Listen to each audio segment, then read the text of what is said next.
बहुजन India news today मध्ये आपलं स्वागत आहे। आता जाणून घेऊया ताज्या घडामोडी। नमस्कार, आपण पाहत आहात बहुजन इंडिया न्यूज टुडे, सामान्य जनतेचा बुलंद आवाज। चला तर पाहूया आजची एक महत्त्वाची आणि चर्चेतील ठळक बातमी।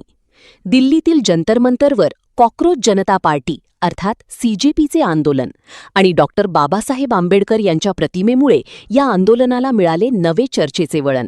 दिल्लीच्या जंतर मंतर येथे कॉकरोच जनता पार्टी अर्थात सीजेपीच्या आंदोलनासाठी मोठ्या संख्येने नागरिक आणि विशेषतः तरुण वर्ग एकत्र आल्याचे चित्र पाहायला मिळाले। सोशल मीडियावर व्यंग, विनोद आणि मीम्सच्या माध्यमातून ओळख निर्माण करणाऱ्या या समूहाने प्रथमच मोठ्या प्रमाणात रस्त्यावर उतरून आपली ताकद दाखवली आहे। या आंदोलनातील सर्वाधिक चर्चेचा विषय ठरली ती अभिजित दीपके यांची एंट्री। त्यांनी भारतीय राज्यघटनेचे शिल्पकार भारतरत्न डॉक्टर बाबासाहेब आंबेडकर यांची प्रतिमा हातात घेऊन आंदोलनात सहभाग घेतला। संविधान, लोकशाही, अभिव्यक्ती स्वातंत्र्य आणि नागरिकांच्या अधिकारांबाबत देशभरात सुरू असलेल्या चर्चांच्या पार्श्वभूमीवर बाबासाहेबांची प्रतिमा घेऊन आंदोलनात सहभागी होण्यामागे नेमका कोणता संदेश आहे याची चर्चा आता विविध स्तरांवर रंगताना दिसत आहे।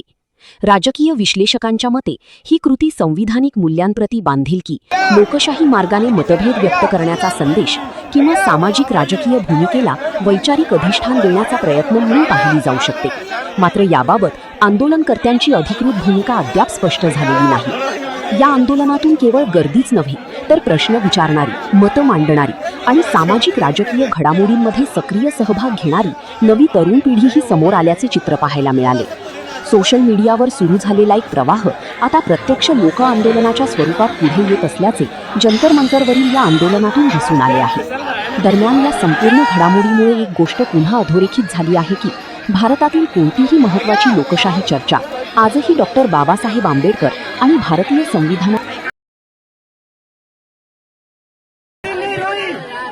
जितना मैं यूएसए को जा रहा था उतना वो तब रो रही थी जब मैं अपने घर वापस आ रहा था।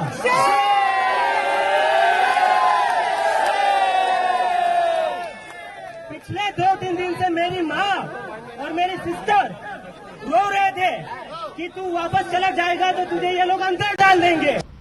7 दिन का समय हम इस सरकार को दे रहे हैं कि या तो धर्मेंद्र प्रधान अगर थोड़ा भी उनमें सम्मान है इस देश के लोकतंत्र के प्रति, यदि थोड़ी भी उनमें जवाबदेही है इस देश के युवाओं के प्रति, तो 7 दिन के भीतर वो इस्तीफा दें या फिर प्रधानमंत्री मोदी उन्हें बर्खास्त करें। 7 दिन में अगर धर्मेंद्र प्रधान जी का इस्तीफा नहीं आता है तो ये आंदोलन पूरे देश में फैलेगा।